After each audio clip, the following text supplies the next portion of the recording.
The NFL draft is in the books, and the 49ers have loaded up. There you go. 49ers 2024 NFL draft takeaways: an influx of speed and muscle. Nice photo there with three pictures. Ricky Pearsall, the first round pick at number 31. Malik Mustafa. It's not Malik Mustafa. It's Malik Mustafa, the safety out of Wake Forest. It was a fourth round pick today. And then Isaac Guerendo, another fourth round pick. The 49ers traded a couple fifth rounders to move up in the fourth to pick up Isaac Guerendo, who is an absolutely elite athlete. I mean, we're talking about before they included the bench press here, he was the number 2 graded running back in relative athletic score since 1987, behind only Saquon Barkley.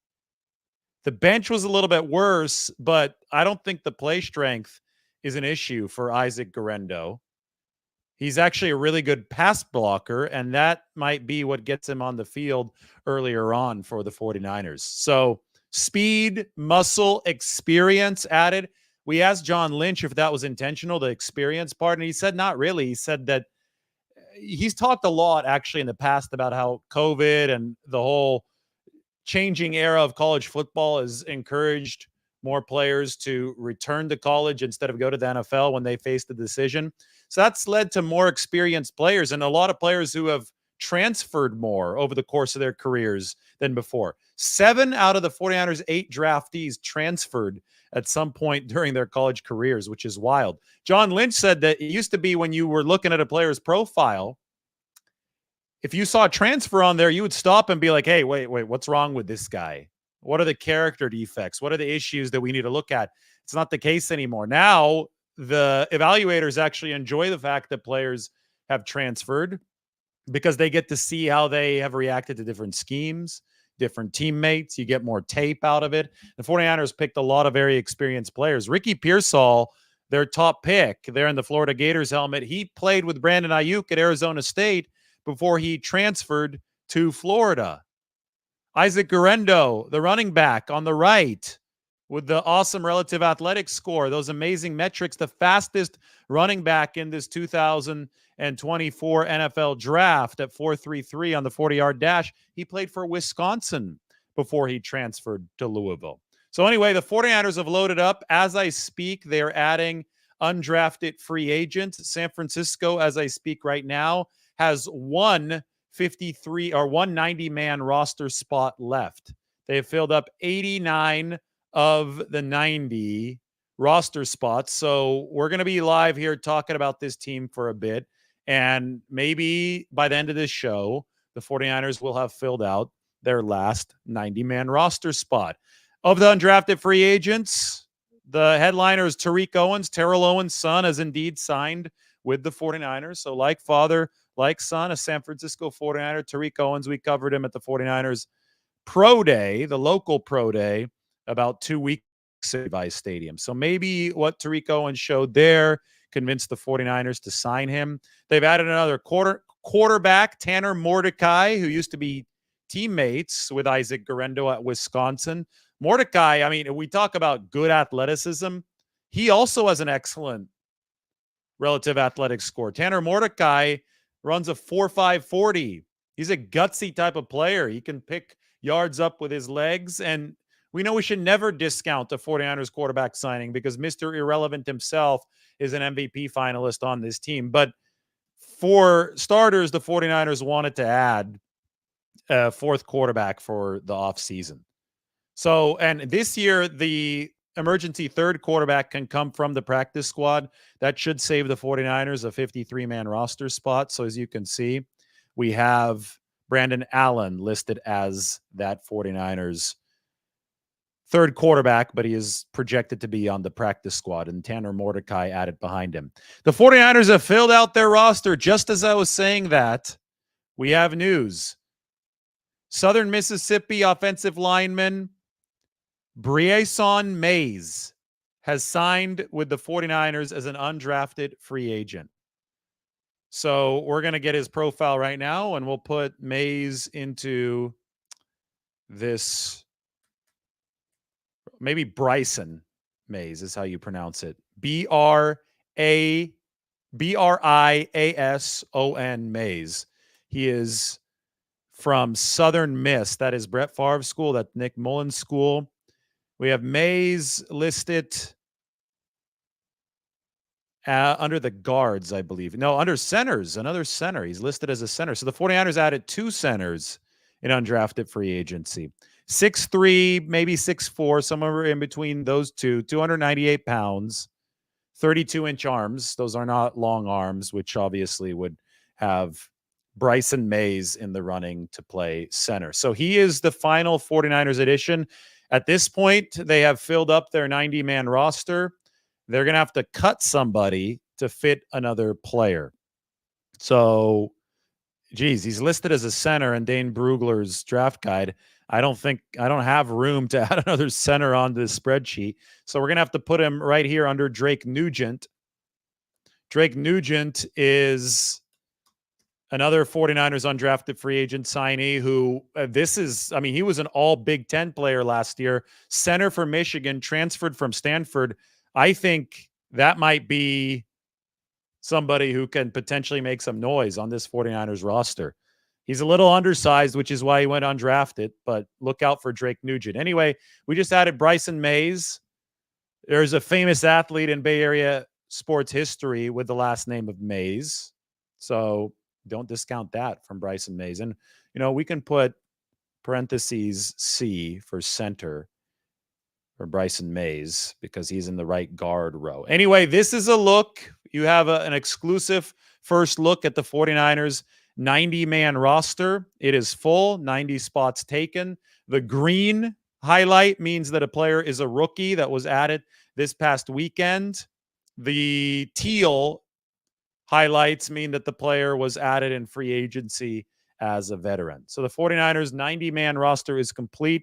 The undrafted free agents, Tanner Mordecai, the quarterback, Cody Schrader, good-looking running back out of Missouri, Tariq Owens, Terrell's son, the receiver out of Missouri State, Drake Nugent, the center out of Michigan by way of Stanford, all Big Ten player, Bryson Mays, Southern Miss, just talked about him, and Evan Anderson. Evan Anderson is a defensive tackle out of Florida Atlantic who celebrated his signing with the 49ers in undrafted free agency with a flip and a splash. Why don't we have a look?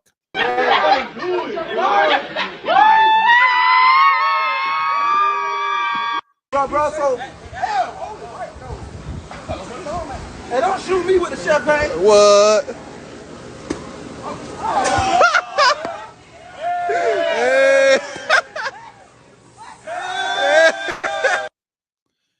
And that is the celebration right now. Another undrafted free agent is a tight end, Mason Pline. The 49ers have added Mason Pline, who actually began his career in college as a basketball player at Ferris State. 3 years as a basketball player for Ferris State. Then he started playing football, transferred to Furman before the 49ers signed him as an undrafted free agent. So Mason Pline is now part of the 49ers. Will compete for a tight end spot on this football team. That's one of the shakier positions when you look at this roster. They did not add a tight end over the course of the actual draft.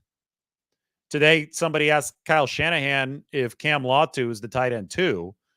To me, not surprising at all that he said no. He has got to earn that through practice. I mean, Cam Latu dropped several passes over the course of training camp, missed the season on injured reserve. He hasn't even practiced yet with the 49ers this season because they haven't had a practice. I mean, everything behind George Kittle is a big question mark. They added Eric Saubert, who's done it with many teams over the course of his multi-year NFL career.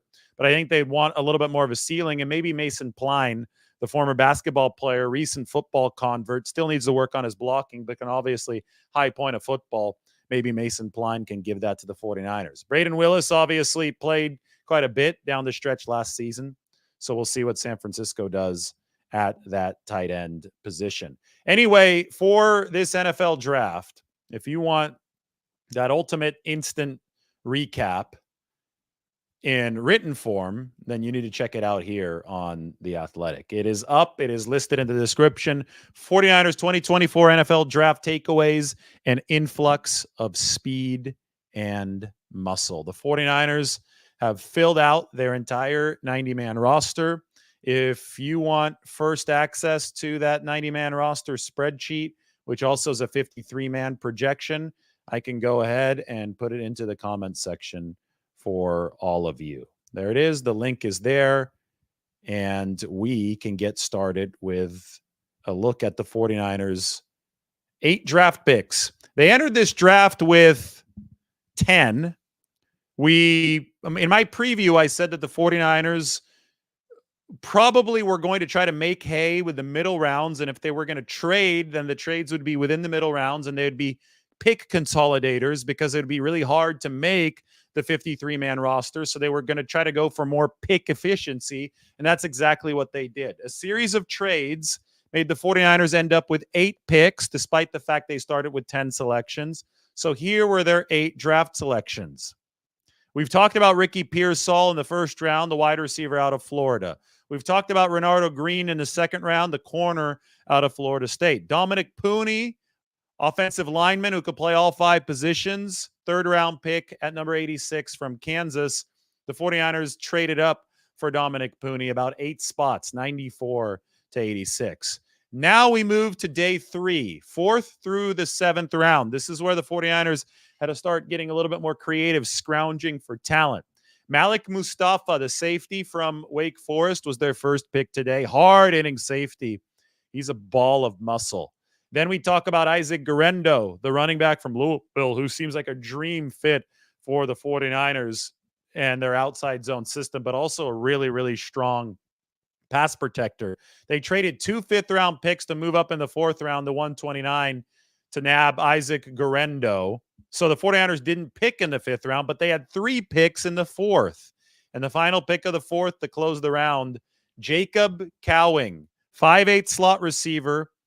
Dane Brugler, who's our draft analyst at The Athletic, says that Jacob Cowing's got a jetpack strapped onto his back whenever he runs. I mean, this guy is fast and tough, according to Kyle Shanahan and John Lynch. Gives the 49ers another option at punt returner. Jacob Cowing closes out the 4th round. They added 2 receivers in this NFL draft. Then moving to the 6th round, the 49ers picked the USC offensive lineman, Jarrett Kingston, who's one of the more athletic offensive line prospects actually in this whole draft. The issue, though, is the size. They're going to play him at guard or maybe center, interior line, because he's got shorter arms. Finally, Tatum Bethune, hard-hitting linebacker to Florida State, was teammates with Renardo Green. The 49ers picked 2 Seminoles and 1 Gator in this NFL draft. Tatum Bethune is going to add some depth at that 49ers linebacker position. So that's the 8-player draft class. We can talk about all of these guys. We can go through the intel. I think that the main takeaway from everything is the 49ers definitely did not get worse. We finished draft weekend with Deebo Samuel and Brandon Ayuk still on the football team, and the 49ers having added about 15 players. I think it was 8 draftees and 7 undrafted free agents. They've added 15 players. There's a good shot, especially since the 49ers have such a good track record of drafting over the course of the years with Kyle Shanahan and John Lynch. There's a really good shot that they've got some instant contributors in that draft class. In fact, the way that I see it, out of that draft class, I think that 6 of the 49ers players that they drafted, 6 of the 49ers drafted players, I'm not even getting into the undrafted free agents yet, have a clear path to make the 49ers 53-man roster, which was always going to be one of the trickier aspects of all of this. They had a loaded roster. They built a talented team. How do you draft, especially if you're not drafting high in the first round? How do you figure out a way to make sure that a lot of these players can actually make the team? I think that Isaac Guerendo is going to make the team. He probably pushes Jordan Mason off the team. I would look out, though, for Cody Schrader. I mean, he's a tough runner from Missouri. So look out for Cody Schrader, who he's an attitude runner. Doesn't have the metrics that Isaac Guerendo has. I mean, Guerendo, one of the best athletes that we've seen at the running back position probably ever as far as testing goes. That could work really well with the 49ers. So I think he makes the team, not just because of that, but because of the pass protection. Ricky Pearsall, first-round pick, he's going to make the team. He's going to add a new wrinkle to this 49ers offense.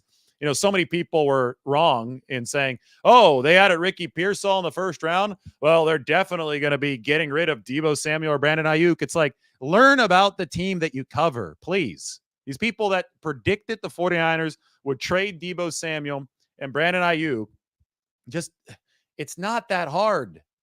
Look at what the 49ers are saying. Look at how they behaved financially. Look at what they want to do this year. They don't want to get worse. They've built the number one offense in football. Of course, they wanted to keep Deebo Samuel and Brandon Ayuk. Of course, they're good business people too. So, of course, they're going to be open to trade ideas from other teams. But the likelihood that somebody would offer enough for Deebo Samuel and Brandon Ayuk to move the 49ers off their position to make this team worse in the short run when they're trying to win a Super Bowl was absolutely preposterous. I mean, it wasn't likely to happen. You left the possibility out there because I made a video called No Stone Unturned. 49ers are going to look under every single crevice to try to get better, but obviously that opportunity didn't present itself. So Ricky Pearsall is going to be able to complement Brandon Ayuk and Deebo Samuel. Jacob Cowing, the speedy wide receiver, is going to be able to complement those guys. It's really tough to see Danny Gray making the team. Tough to see Trent Taylor making the team. Tariq Owens, he's in there as an undrafted free agent, so he's going to be able to learn from some of these guys. Obviously, he's a big-time long shot. I wonder if Chris Conley makes the team, maybe over Ronnie Bell. I mean, it's very possible to see Ronnie Bell not making this football team. It is depth for days at the wide receiver room. The 49ers have taken receiver, the big-time position of need given the contractual situations coming up. Deebo Samuel under contract for 2 more years. Brandon Ayuk only under contract for next year. He's obviously working on an extension. Jawan Jennings only under contract for next year. That's only on the RFA tender too, so who knows what's going to happen there. 49ers needed to replenish at that wide receiver position. They needed to find guys who could also punt return because they lost Ray McLeod in free agency to Atlanta, and they did so through Ricky Pearsall and Jacob Cowing. That is round 1 and round 4. Then there was the big focus on the offensive line. This was obvious. They were going to add along the offensive line. They wanted to add efficiently through the draft. Well, it's hard to think of a more efficient addition than somebody like Dominic Pooney, who can play all 5 positions. So I have him listed here as left guard, but Dominic Pooney played mainly tackle at Kansas. They think he could play center as well. I think he's a stud. He hasn't given up a sack in the past 3 years. Didn't give up a single sack over his time during FBS football at Kansas. So a big pass protection focus with Pooney. But don't discount somebody like Drake Nugent. Nugent over here, I know I have him low on the depth chart because they just added him as an undrafted free agent. But Drake Nugent was a all Big Ten center for Jim Harbaugh on the national championship team. Michigan went 15-0. The 49ers just picked up Michigan's center from a team that went 15-0 and mauled people up front. So Drake Nugent, he's a little bit small. He's about 300 pounds. I think that's why he wasn't drafted. But remember how important the cerebral command of the game is at the center position. Remember that these guys are identifying safety rotations in the 49ers offense, and they're doing a lot of the work to set the pass protection in the 49ers offense, which I think is something the 49ers do need to do better. And, when there's that much that's required of the center in between the ears, and the 49ers were able to get a guy who was the anchor of a national championship offensive line, you've got to pay attention. It's going to be absolutely, absolutely necessary to pay attention to what Drake Nugent might do during the upcoming 49ers rookie minicamp and then the offseason program, because center's a tricky position. It's impossible to evaluate looking at only the physical skill set. The other positions, you could say, okay, he's not going to be a tackle. His arms aren't long enough. But in the case of center, you don't really know from the outside if the player is grasping the playbook and is quick enough with the calls of the line of scrimmage, pointing out all that he needs to do. You don't really know until he gets into that building and performs within the context of the 49ers offense. So that's going to be really, really interesting to watch. There's also Jarrett Kingston, who I mentioned might be a center prospect as well, but definitely an interior lineman. Jarrett Kingston is a player who has excellent athletic metrics. I mean, we could look at that in a little bit. I'm going to go through all of these players, but Kingston is somebody who, on the relative athletic score, one of many 49ers additions, one of many 49ers draftees this year who scores up in the 90th percentile. And he played for Mike Leach at Washington State. So that made him a exclusive pass protector, right? You're not really running the football at Washington State, but I saw him pancake a couple guys at USC after he transferred this past season. And the 49ers believe they can develop him as a run blocker, but didn't give up a single sack in the 2022 season before moving to USC. I think he gave up a couple in 2023. Look at defensive line on this team. We talk about the 49ers loading up. They added Evan Anderson, who's the big defensive tackle from Florida Atlantic at the bottom of their depth chart now. But look how many defensive linemen they have. That's 4, 8, 10, 14, 18 defensive linemen on the 90-man roster. That's the most of the 49ers have had under Kyle Shanahan and John Lynch. They did most of their work along the defensive line in free agency. Malik Collins, Jordan Elliott, Leonard Floyd, Yetur Gross-Matos. They didn't draft a defensive lineman. Seems like a first. I think there has been a draft where they haven't, but it does seem very rare that the 49ers don't draft a defensive lineman. Instead, they signed Evan Anderson, the big defensive tackle from Florida Atlantic. A guy that could do a front flip into the pool. I think this is worth playing one more time.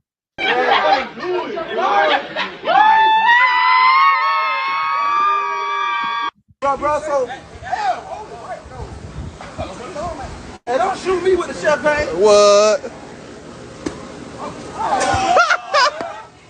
Hey. All right, that's a fun video to rewatch. A lot of joy today.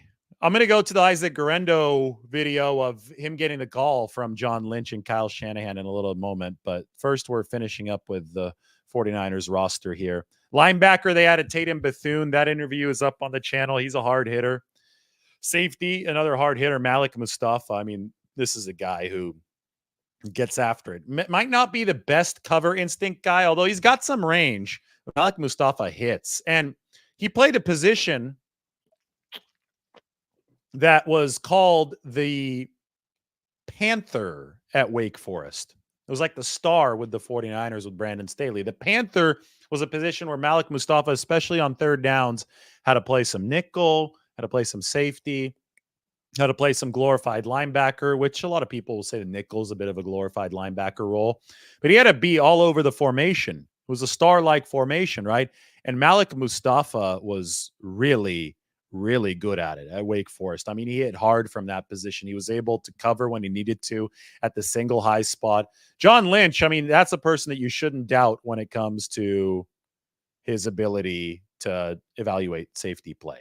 And because John Lynch has had a good track record, especially on day 3 with those safety picks, we still remember Talanoa Hufanga, who Malik Mustafa talked about as somebody who likes to emulate his game. He says Hufanga is one of the best erasers in football. Well, you have to be excited about that pick for the 49ers. I think Matt Barrows in our draft article thought that was his favorite draftee. That was interesting. And then there's Renardo Green. Renardo Green, the guy that keeps on calling himself a dog. Well, Deommodore Lenoir calls himself a hyena. Maybe Renardo Green can join that club. So got Green, you've got Mustafa, you have a couple draft additions to the 49ers defense, but more draft additions to the 49ers offense. The players that I predict to make that 53-man roster right off the bat here are Guerendo, Pearsall, Cowing, and Dominic Pooney. Mason Pline, he can compete at that tight end spot. Jarrett Kingston can compete at one of the guard spots. And Drake Nugent can make his voice heard at that center position. It's going to be fascinating for this 49ers offense moving forward. So, who's your favorite draftee? Why don't you drop that into the comment section? We're going to be talking about all these guys. We're going to dig in here. We're going to try to get to 2,000 people watching. I think the show deserves it, right? So tell your friends, send them a link. You can go on YouTube and hit share, and you can grab a link, text it to people. Let's talk the 49ers draft class, because this is time to analyze. We've had a lot of speculation. This is my favorite time of the year right now. Finally. I mean, second only to when the season's about to start, but it was insufferable. It always is for weeks and then months on end before the draft. Everybody starts acting like an expert. And the worst part is that since they're talking about hypotheticals, they have a little bit of cover. They can say, well, I was just doing a mock draft, or, they could just mention and list every single player that's available out there at some position and then say that they were right because they listed 85 people and say, yeah, the 49ers picked one of those 85 people. To me, the buildup to the draft just sucks because it's a lot of people blowing hot air, pretending like they know more about the game and more about the tape than they actually do, saying so-and-so would be a perfect fit. Here's what my mock draft says. And then people get upset that their mock draft is different than somebody else's mock draft. And it's all a guess and it's all completely stupid. I love to wait until right now, when the draft picks are in, when the undrafted free agents are signed, when the 49ers 90-man roster is complete. I love waiting until right now to make my evaluations because I like to talk about real football. I like to talk about substantive information. I hate the guesswork. Well, we have the substantive information, and the 49ers have their team ready to go for the offseason program. All 90 spots have been filled. You can obviously see them right here. So check it out. The teal are the new free agent signees. The green are the new rookies on the 49ers team. So everybody check it out, and everybody be sure to go into the comments section, or the description, I guess I should say, to look at this part of the article. Speaking of Isaac Guerendo, who's on the very right, here's the 49ers phone call to Isaac Guerendo a little bit earlier today. Isaac, Hello? how you doing? This is John Lynch from the Niners. How you doing, Coach? I'm doing great. Congratulations, man. We're going to make you a Niner right now. Yes, sir. Yes, sir. Excited. Fired up for you, man. Congratulations. Man. We can't wait to meet you. I'm going to hand you over to Coach Kyle Shanahan, okay? Okay, yes, sir. All right, buddy. Congrats. Appreciate you. Isaac, what's up, man? How you doing, Coach? Doing good, dude. Congrats, man. I appreciate it. Dude, hey, you came to the right team, man. We love what you do. Yes, we love your sir. style, how you run. Can't wait to get you out here, man. Nah, I'm excited. I can't appreciate it more. Dude, that's awesome. Where you at right now? I'm in Atlanta with my family. Awesome, man. Well, it's a big day for you. Doesn't matter when you go, it's where you go. And Yes, you sir. guys should be very excited, man. Enjoy the day with your family. Our owner wants to talk to you, all right? Yes, sir. All right, here you go, man. Isaac, Jed York, how you doing, bud? How you doing? Congratulations, man. I'm looking forward to meeting you in person, and we'll have Bobby T and some of the other coaches give you a ring in a little bit. Yes, sir. Sounds good. All right, man. Enjoy this day with your family and your friends. Congratulations. Yes, appreciate you. All right, man. Appreciate you. We'll see you soon. All right. Yep. Bye. And there are the claps from the 49ers draft room. That was Isaac Guerendo. And again, gosh, you go back to Guerendo and you go back to the athleticism, the ability to pass protect. The 49ers certainly thrilled there. The spider chart also looks really nice for Isaac Guerendo. It was an intriguing draft. Speed, muscle, athleticism, all of that. The 49ers were able to add it. Look at this for Jacob Cowing, who was their fourth round pick, right? One of their 3 fourth-round picks right at the end. Top speed in the first 5 yards of the 40. So thought that the 10-yard split was something that we talked about a lot. How about the first 5 yards, the 5-yard split, or the 5-yard MPH? Well, for Jacob Cowing, 14.96 miles per hour. Over the first 5 yards of the 40, he's able to hit nearly 15 miles per hour. That is some acceleration. That's why Dane Brugler said that he runs with a jetpack attached to his back. That's why I think Jacob Cowing is going to be a really nice piece for the 49ers, maybe even on kick return with the new rules. We talk about Deebo Samuel. It's going to be trial and error on kick return. You're going to have to figure out if you want a bigger body there, a smaller, faster body there. Deebo's somebody who's a combination of both. So that's why I think he's the natural inclination. But Jacob Cowing can also potentially return punts for the 49ers. So there you have it. Some really, really fascinating metrics coming out of today. There's a chance too that, when we look at Cody Schrader, that he might be able to bulk up a little bit into a fullback, work behind Kyle Juszczyk. It's not something I would expect, but he's a gamer. He's a guy that can attitude runner, seems to do a little bit of everything. So when you go up and down this 49ers list of draftees and look into the undrafted free agents, you have to keep your mind open and the considerations open for him to be at one of those other positions. As Floyd the Barber says, Schrader won't be outworked. Yeah, again, attitude runner will not be outworked. This is a good feedback. Any chance I can raise the charts a little higher on the screen? Yeah, the banner covers it. Sometimes I notice the banner covering them, and what I need to do is I just need to turn off the banner. It's hard sometimes to raise them higher on the screen. If I have it in article mode like this, it's not hard, but in other situations, it's hard. So I will make sure that banner disappears. David Mazzini cannot wait until July. That's not the next step, though. First, we have rookie mini camp for the 49ers. That is going to be coming up in less than 2 weeks. Not this next Thursday, but the Thursday after that, Thursday and Friday, rookie mini camp. And then about a week and a half after that, OTAs. Jacob Cowing has speed. That's what I said earlier today. I don't think the 49ers add receivers that could only play one position. Its adaptability is so big for San Francisco offensively. It's how they've risen to the number one offense in football. For them, it is imperative that they find a way that these guys can threaten at more than one spot, so that way there's not formational predictability.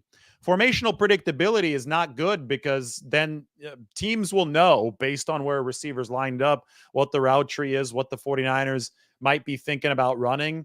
That's the opposite of what San Francisco wants. This team is really, really big on breaking the huddle, lining up, and having defenses not be sure of what's coming. So step one is to make sure that your receivers know the entire playbook. They can play the X, they can play the Z, they can play the F. That's also very handy if guys start getting hurt during the regular season. And I think they're really insulated with depth at that receiver position now, with both Pearsall and Jacob Cowing being around on top of Ayuk and Samuel and Jawan Jennings. So obviously it starts with receivers that can play everywhere, but it continues with running backs who can catch. 49ers added another one of those today with Garendo.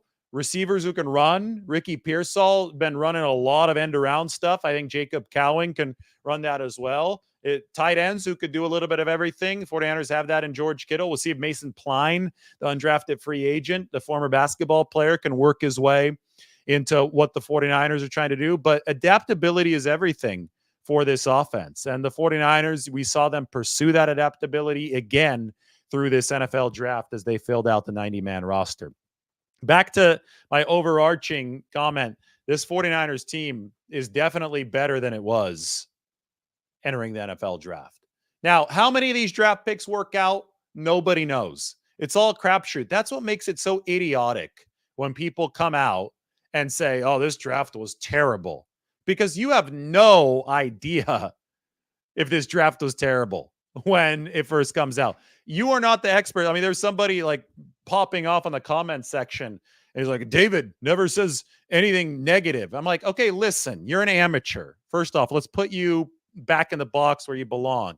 You're an amateur and you're trying to judge the work of professionals. So first off, that's unacceptable. But second off, the fact that I'm not sitting here saying anything negative right after a draft pick, the fact that I'm just sticking with the facts, I'm telling you if a player is fast, and I'm sticking with the strategy, I'm telling you why the 49ers picked him. That's what makes me objective, because you cannot go out and in good faith trash a draft pick that you have not yet seen play in the NFL for the team by whom they were picked. By definition, you do not know how that player is going to perform in the NFL. You have an opinion, and so many people try to project their opinions as fact. I'm here to tell you about strategy. So that makes me one of the only people that's talking about this objectively, because I'm here to talk about strategy. If I was here trashing every single pick as it came across, A, I would be wrong, and I would be proven wrong within just a matter of months. B, I would lose my credibility. So being wrong and not being credible, I mean, it's a big problem, right? You would lose those two things. So no, I'm not going to do that. I'm going to be here and I'm going to talk about the strategy, and I'm going to talk about the strategy in a fair way. And I'm going to explain why the 49ers like these 8 players, why they added 7 undrafted free agents. Where do they fit within the context of the roster? All of this is stuff that we need to have an honest discussion about, which is why I so diligently try to put this together. Now, as far as the 49ers salary cap situation, I predict that they're going to have right here, you see 16 million in space. It's going to be a little less than that. There's some dead money that's going to be involved that I haven't calculated yet. But given this roster, if we project that into a 53-man cut down, this is how much it would cost against the cap. It would cost about 281 million against the cap. There would be some dead money to add on to that. So I would say maybe 12 or 13 million for the 49ers to play with once the regular season starts. Cowing, somebody says that Cowing needs to put on more weight. Cowing, I mean, he's small. You can't put on too much weight because his game as a 5'8", he's kind of the shutterbug type, right? Puts the jetpack on his back. The jetpack can't weigh him down too much. But anyway, quickness, speed, 15-mile-an-hour acceleration, 15 mph in that first 5 yards. That's Jacob Cowing's game. So the more weight that he puts on, you might lose that comparative advantage, right? He's the fastest 15-yard or 5-yard split in the game out of the receivers that were drafted. So I would be careful about encouraging somebody like Jacob Cowing to lose weight. You want to maximize what he's good at. And what he's good at is that absolute burst coming off the line of scrimmage. Where's the link to the salary cap sheet? The link to the salary cap sheet is about to be in the comment section. There you go.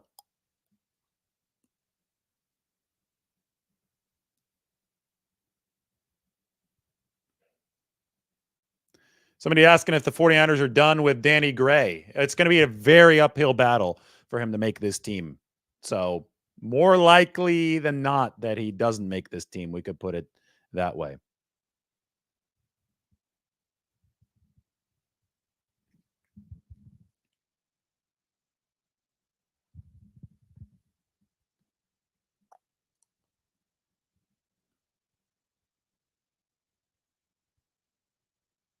I just banned a user named Brent. Have fun commenting again, Brent. Kicked him out of the comment section. It was fun. Another guy that does not know what he is talking about. You know, if you're not smart enough to understand what is in-depth strategy analysis, turn off the channel. Just go watch something else. I mean, because there are plenty of people that are smart enough. There's more people watching this than any other 49er show right now, right? We got 1,200 of you watching this. It's a lot of people that understand strategy. If you're not smart enough to watch that, and if you think that, oh, there's not enough negativity here for me, and you have to go to the comment section to talk about that, stop wasting your time. Go watch something that's a little bit more dumbed down, something that, you know, might resonate a little bit better with you. It's okay.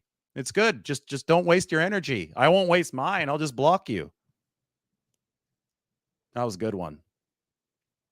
This is a good one right here. This is a good comment. Jacob Cowing is the new Taylor Gabriel in Kyle's offense. Check out the old Atlanta offense to see how Kyle will deploy Cowing. I want to put Taylor Gabriel's spider chart up because I don't know what it looks like, but I'm very curious. Taylor Gabriel was what? He was 5'8", just like Jacob Cowing. He was fast. Dang, he doesn't have a spider chart. Taylor Gabriel goes back too far to have a spider chart. But Taylor Gabriel's 40 time was, I think he was a 4.3 guy for sure. And Jacob Cowing is a 4. Yeah, so Taylor Gabriel 4.4 40, 4.40, and we had Jacob Cowing clock a 4.38. The Cowing number that blows my mind is the 15 mph off the line. But Gabriel was really fast off the line. He was a big piece of that Atlanta offense where Kyle Shanahan was the coordinator. I'm not grading this draft. That's another thing I think is stupid. I love your comments. I see you on here a lot, but to grade a draft right after it happened, before players play, why? It's a crapshoot. It's a complete crapshoot. So we're here to talk strategy. We're here to explain what these players bring to the table from both strengths and weaknesses, which I've done for every single one of these prospects. And we're going to talk about how they fit into the larger picture of what the 49ers are doing. I mean, grades, that's like, we're not going to grades. That's an elementary level analysis. We're not going to do that. We're going to talk about how players fit within the larger context of this, the 49ers 90-man roster. Dre Greenlaw is listed on PUP on my spreadsheet. So I have, he is up there, by the way. He's right here, but he's a PUP projection. So is Drake Jackson. That means he's not taking up a roster spot on the 53-man projection. He's taken up a 90-man spot, but not a 53-man spot. Exactly. I'll grade the draft next year. I'll grade it the year after that. A grade is that just dumbs down analysis, right? It's just all it's going to do is cause people to simplify things into, oh, this was an A, this was a B, this was a C. This is complicated stuff. There's nuance to all this. And we're trying to bring back some intelligence to the football discussion.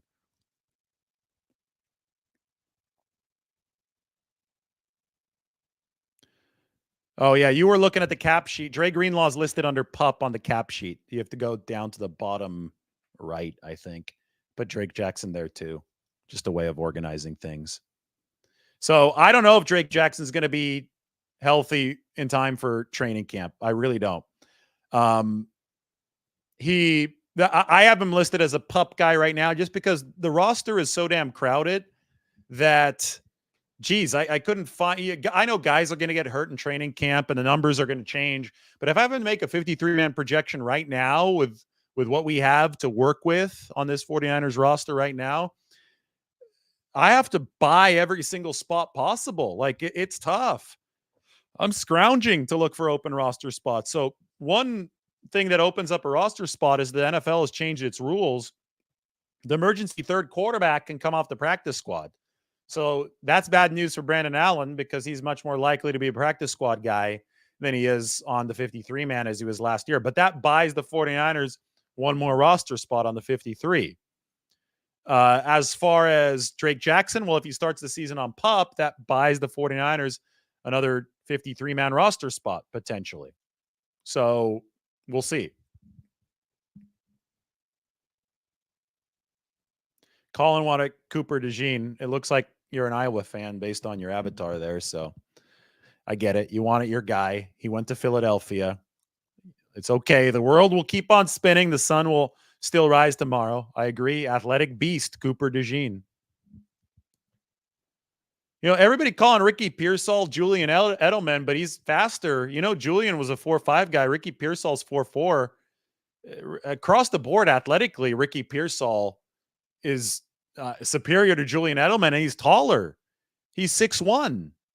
Julian Edelman was a, 5'10" at most, maybe 5'11". So I don't know about that comp. I don't like the Cooper Kupp comparison either for Ricky Pearsall. I think Ricky's his own guy.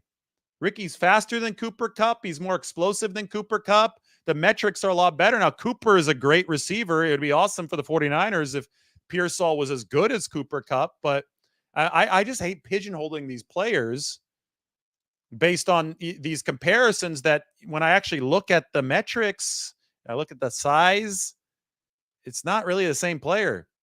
Slick Rick is his own guy.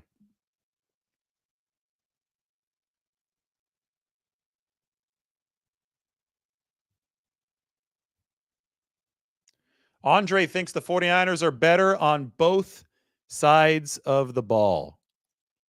I wonder if Andre Banks is related to Aaron Banks. That'd be cool.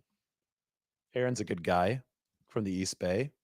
But anyway, the 49ers, he's comparing this to last year, Andre is. That's a good question. I mean, the 49ers were the number one offense in the league last year. Did they get better offensively? Well, I mean, they brought back all of the top names offensively, and they've added another receiver in Ricky Pearsall. We'll see if Eric Saubert can raise the floor a little bit at tight end. We'll see if Cam Latu can turn around and raise the ceiling a little bit at tight end. Isaac Guerendo, is he going to be a good secondary back for the 49ers? I mean, all all signs pointing in the right direction. So yes, I think it's fair to say they could have gotten better offensively, especially since Brock Purdy is going to have yet another offseason, his first real offseason under his belt, but yet another year of experience under his belt. Defense dropped down to number 12 in EPA per play last year for the 49ers, and they rehauled that defense, as you can see here with all the turquoise. They rehauled that in free agency. They added Renardo Green, who should be able to compete immediately at that cornerback position, and Malik Mustafa, who's going to be competing not only at linebacker, but we know that Brandon Staley is going to be creative with the back end. Adaptability is going to be big there. Mustafa playing that Panther position at Wake Forest, roving around on those third downs. I think the 49ers will try to make some use of that and see if he can crack the lineup. But these guys have to develop. I will say that Mustafa seems very, very physically far along. He's a ball of muscle. Somebody like Renardo Green, he's probably going to have to work in an NFL weight room to get up to what they need him to be. We saw Diamondor Lenore strengthen over time. I see a lot of parallels between Renardo Green coming out of college and Diamondor Lenore coming out of college. But the defense, they overhauled in free agency. There should be some real man strength on the defense. Should be better than the number 12 unit was last year. They obviously overhauled the coaching staff as well. And the return game and special teams as a whole. I mean, one thing about the 49ers investment is that across the board, it was going to be really hard to find starting caliber players for this football team in the draft, right?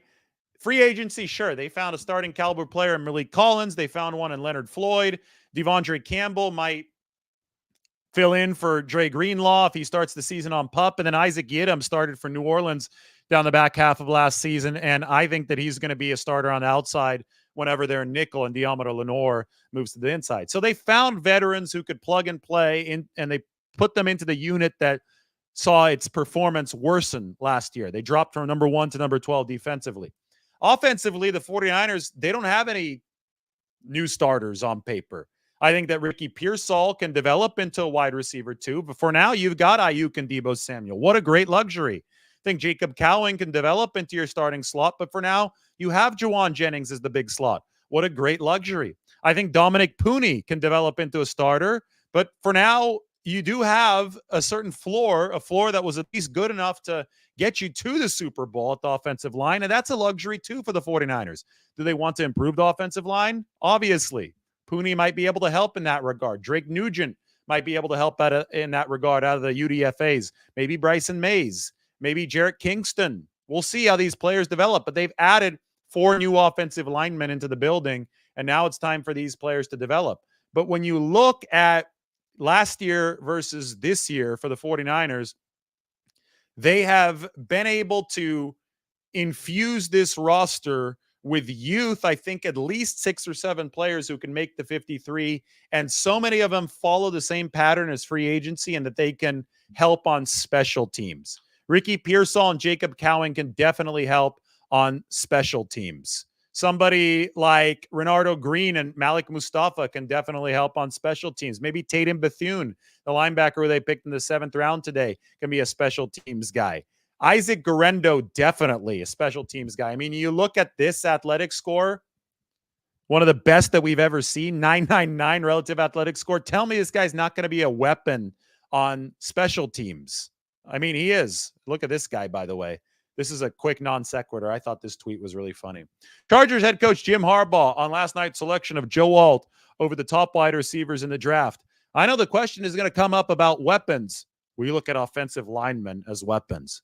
Well, the quote is funny to begin with, but attaching that picture, that makes it even funnier. I just thought that was good. Anyway, back to this. Isaac Guerendo, what a weapon he's going to be on 49ers special teams.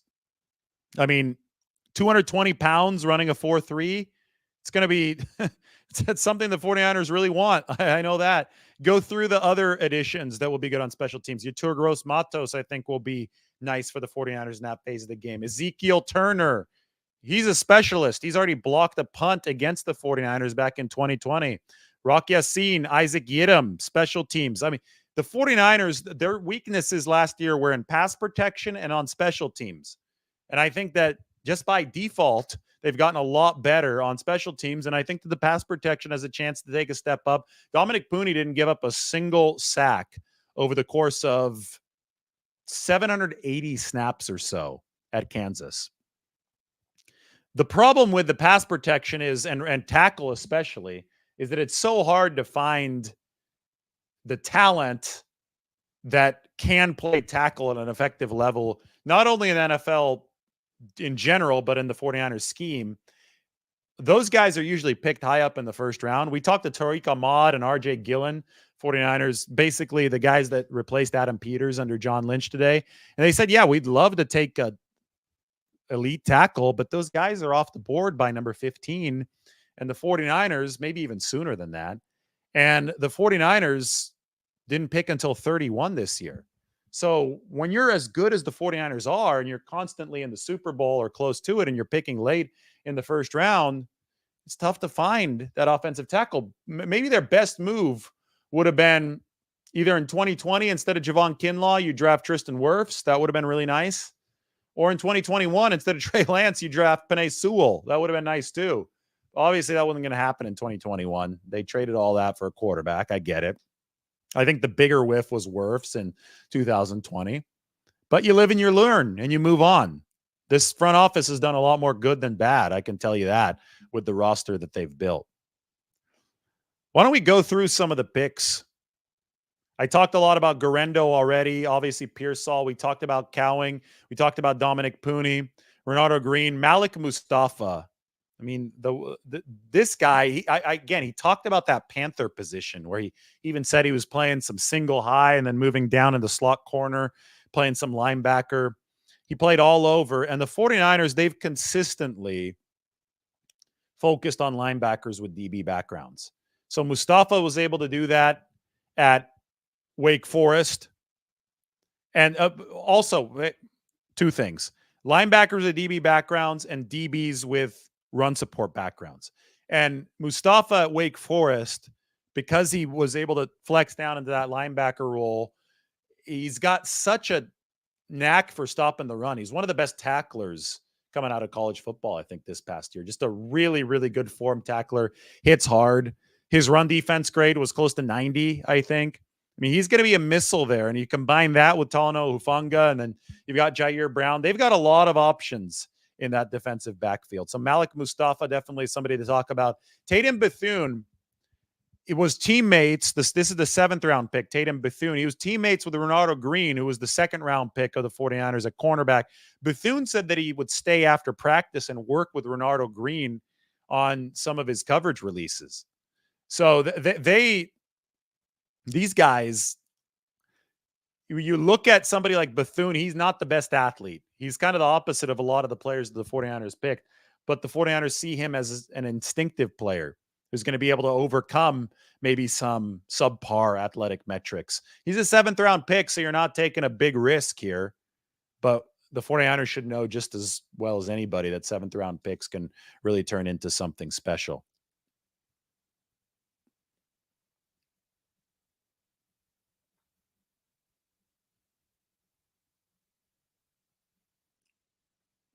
I appreciate you, Colin. Thank you. See some of these comments coming across the comment section. Are some of these people watching this a little bit later, than live? I'm guessing because I feel some of the comments are referring to stuff I was talking about a few minutes ago.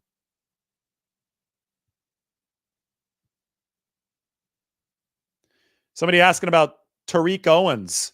I think he runs a lot like his dad. The stride, the gait is similar to Terrell Owens.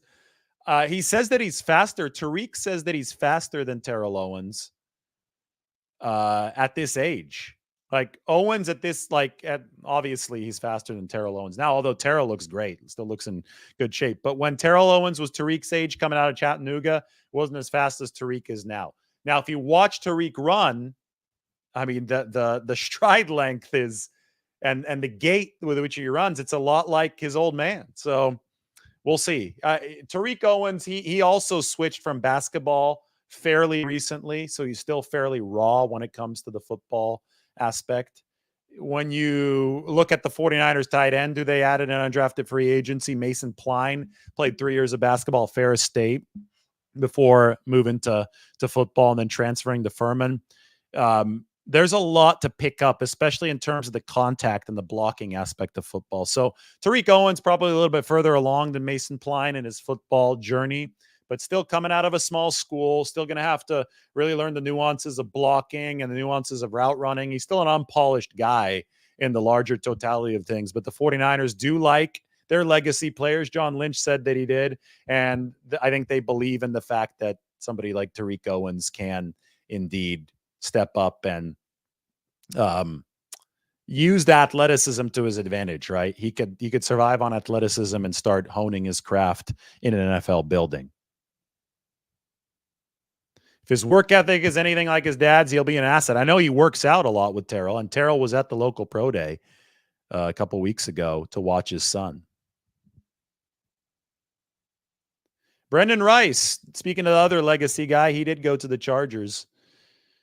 Jim Harbaugh instead of NFC rivals of the 49ers. So no Brendan Rice to the 49ers, but Tariq Owens, yes.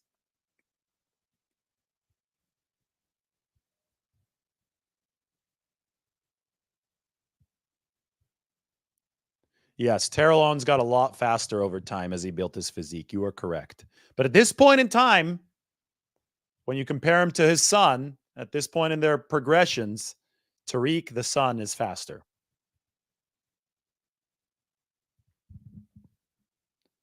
Is there anywhere on the depth chart that requires immediate attention? Nothing requires immediate attention. It's a very robust depth chart.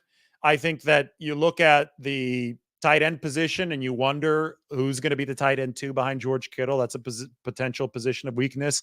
And then you look at the tackle position, and yeah, Colton McKivitz gives you an okay floor. So it's not going to be a complete disaster. You got to the Super Bowl with him there last year, but you want to get better, right?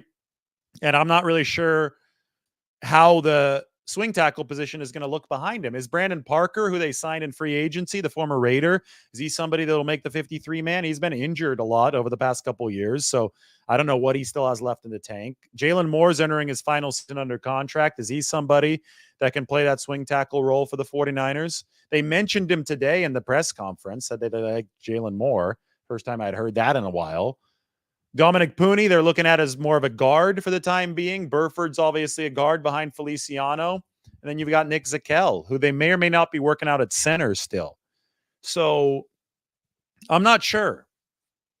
I think tackle is still a little bit of a question mark for the 49ers. And you don't want to rely too much on Brock Purdy having to release quickly, especially on pressure coming from the edges. That could be pressure that he doesn't see.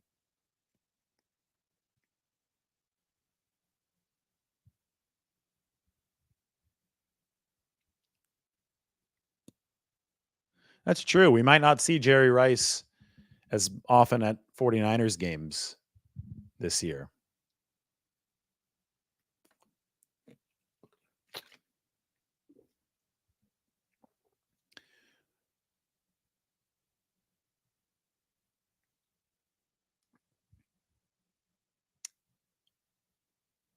Do I think that Renardo Green plays in the slot? That's a good question. They think that he could play in the slot and could play outside. They buy into that dog talk. They think that this guy is scrappy enough to play in the slot. It just is going to depend on how it shakes out. The cornerback position is the deepest that I have seen it under Lynch and Shanahan. You can take a look at it right here. Look at all those names. I mean, I have Ambry Thomas and Samuel Womack on the outside looking in. That's how deep the 49ers are at corner. If they could only take one of those 3 youngsters, Darrell Luter Jr. might be the winner for San Francisco. Somebody asking why Nick Zakelj doesn't get much playing time. Well, he tore his biceps muscle last year, so he missed most of the season. He's still a developmental prospect. We'll see how much he's progressed when he takes the field this offseason.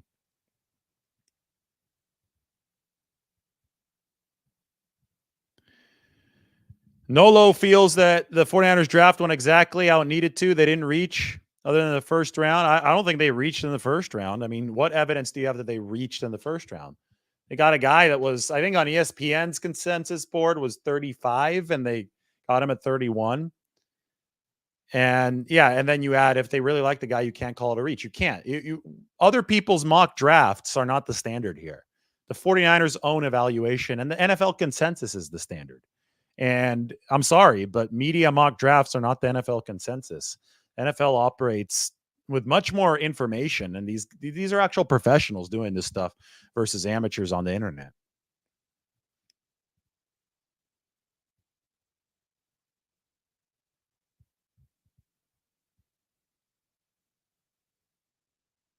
'49ers got what they wanted. That is all that matters. You are correct. Well, it was fun. I'll give you guys the roster one more time, and maybe we'll be able to reconvene in a little bit. But the 90-man roster is absolutely full for the 49ers. You've got the undrafted free agents added. They added 15 players this weekend, 8 draftees, 7 undrafted free agents. They added Terrell Owens' son. The 8 draftees, that down from the initial list or the initial pick collection of 10. It is, I mean, you look at this and you say the 49ers definitely got better. They didn't get worse. Brandon Ayuk and Deebo Samuel are still on the roster, and you want to pivot to what is next.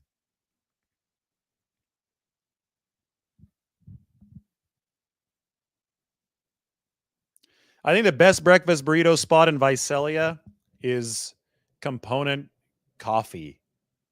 I think it's really damn good. I think you should check it out. Component Coffee in Visalia. Speaking of that, this was the food from Orange County last week. I think I should share this.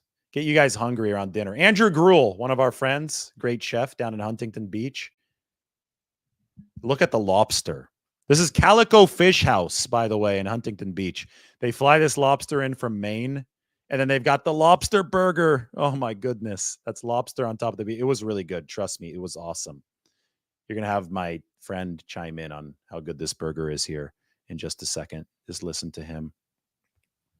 Because he's right. He's going to be correct about this evaluation. Top 3 burger ever. That's Calico Fish House, Huntington Beach. That was my pre-draft fuel. So if you're ever down there, you can go ahead and check it out. Andrew Gruel will hook you up. It was good. Anyway, that's it from me. Wanted to end the show on a good food note. 49ers and the draft. It is in the books. We will evaluate the success or failure of this draft over the next several years. And if you want the quick reaction in written form, go ahead and check out the description, which has this. 49ers 2024 NFL draft takeaways, an influx of speed and muscle. Thank you, guys. We'll talk to you all very soon.